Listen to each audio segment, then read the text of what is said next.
O que é um grande mistério para mim, cara, é que foi só explodir a pandemia que misteriosamente todos os líderes, né, que se diziam conservadores de direita, né, do nada eles viraram assim a um progressismo muito absurdo, muito brusco, né? Esse é a minha grande inquietação, sabe? Eu fico pensando, o que aconteceu? Porque, gente, um vírus não pode ter sido suficiente. O que foi feito nos bastidores para que todas as promessas da direita simplesmente não fossem mais cumpridas? Aí eu me pergunto, né, o que a gente estava comentando aí mais cedo. Será que fomos enganados desde o início? Será que foi realmente uma fraude, né, um estelionato eleitoral mesmo? Eu fico me perguntando isso.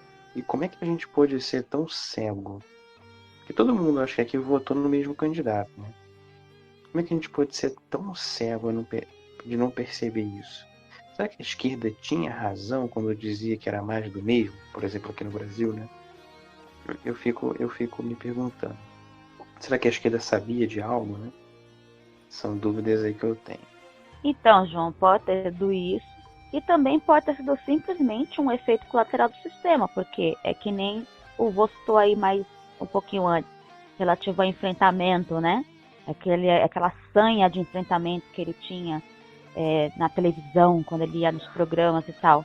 É simples, a partir do momento que o indivíduo ele adentra o sistema, principalmente o sistema de poder eleitoral, né, executivo, legislativo, ele acaba sendo absorvido. E isso é uma das coisas que o eleitorado brasileiro não entende. Que é como o filme dizia, o sistema é foda, parceiro. E na hora que você entra lá dentro, se você não dançar igual a música, você é cuspido. Então, vamos chutar pelo mais inocente das coisas. Que o cara tá tentando se manter no poder. O cara tá abrindo as pernas pro sistema simplesmente para não ser chutado. Entendeu? Esse é o mínimo.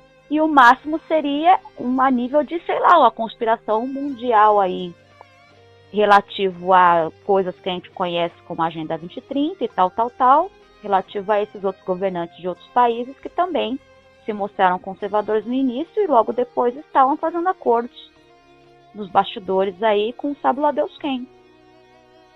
Também vai de encontro com isso que você falou, é que você imagina, né? Ele sempre foi um deputado. Na época que ele entrou, ele tinha 28 anos de experiência como deputado federal.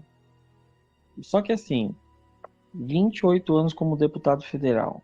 Quantas vezes que ele, enquanto deputado, ele entrou realmente pela quantidade de votos que ele recebeu ou por coeficiente eleitoral? Acho que ninguém nunca levantou isso, né? Eu, pelo menos, nunca fui atrás para saber se todas as vezes que ele entrou pela quantidade de votos que ele recebeu ou se foi por coeficiente eleitoral. Então, não dá nem para dizer que ele foi eleito pelo povo na época que ele era deputado. Então você imagina como que fica o ego de uma pessoa que foi a vida inteira político, deputado, e aí depois ele se torna um potencial candidato à presidência.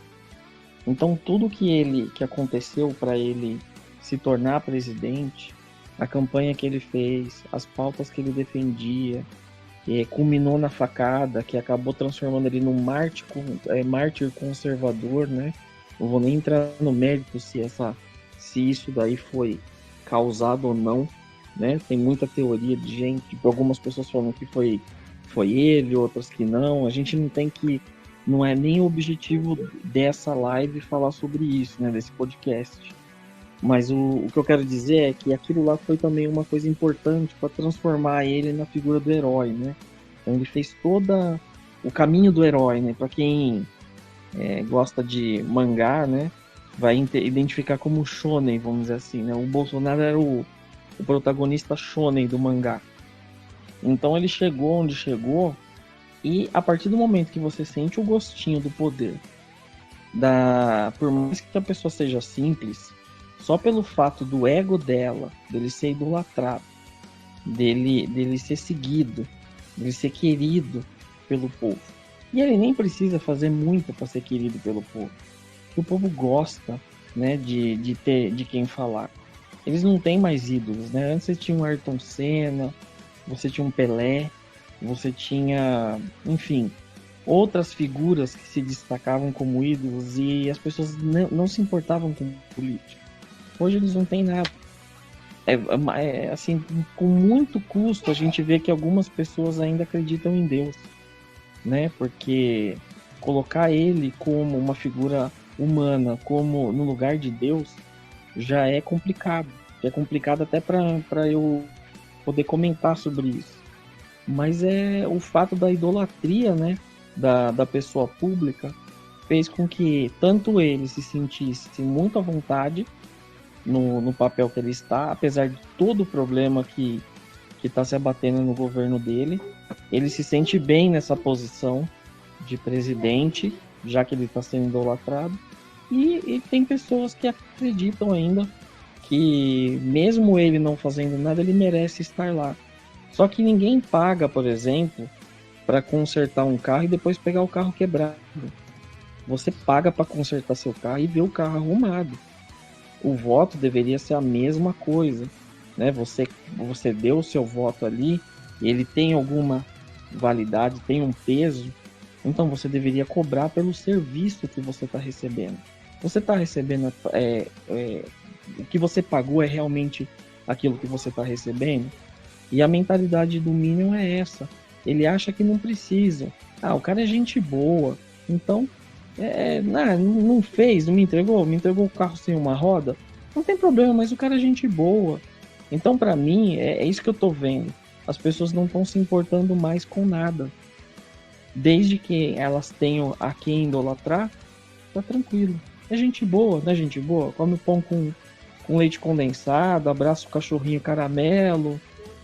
Tá parecendo até propaganda de margarina daqui a pouco. Ele, a família, o maquiador. Pô, tá complicado, viu?